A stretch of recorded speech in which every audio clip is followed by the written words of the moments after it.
we need to make sure that this hole here lines up with this line up here on the top of the head.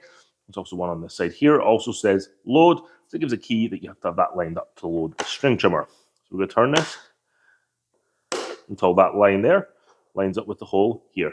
We've got our string line. You can put up to 10 feet in here. You could probably get a little bit more, but we're going to do a little bit of a shorter line today. 0.95 inch thick. You can go with thinner, but the thicker is going to last a little bit longer when you're taking down some weeds. So in here, you can see that there is the green bit we saw before. There are a couple of arrows at the top here, and there's a little hole right in there. What you're going to do is take your string line and thread it through that top part there where the hole is.